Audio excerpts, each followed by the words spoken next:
The forest is deathly still. Leaves crunch softly under the weight of approaching footsteps.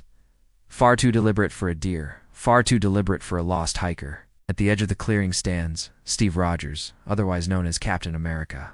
Shield in hand, his blue suit faintly glows against the fading light.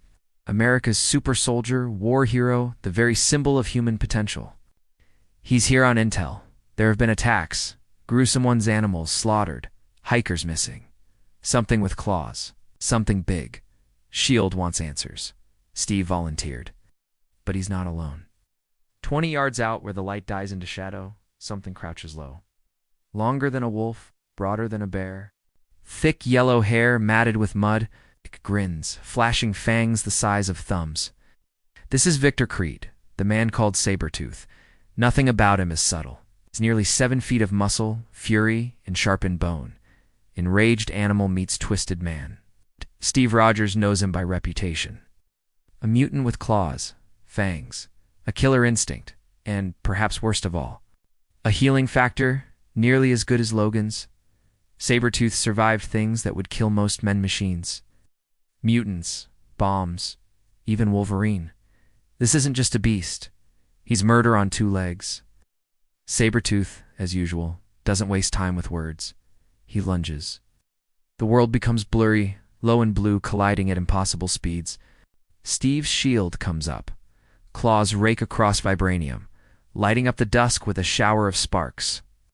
For Steve, it's a fight for survival. For Sabretooth, it's sport. Claws swing downward. Rogers ducks, rolls, brings the shield into Creed's gut. Human grunts echo through the trees. Sabretooth is fast, terrifyingly fast, but Steve is trained to anticipate chaos.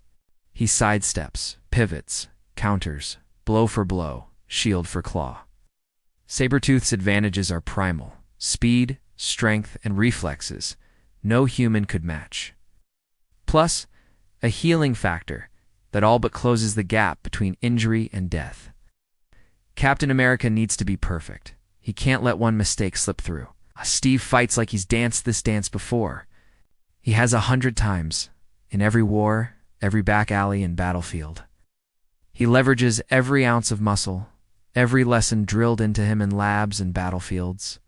The pivot, deflection, leading his opponent where he wants. But Sabretooth's savagery changes things. He doesn't care about pain.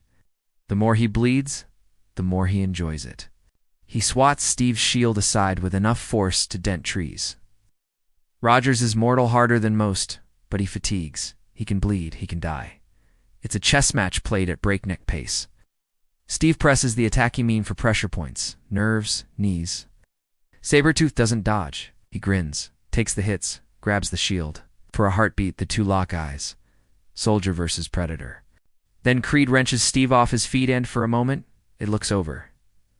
Sabretooth's claws pierce his shoulder. Blood drops to the earth, but Steve doesn't go down easy.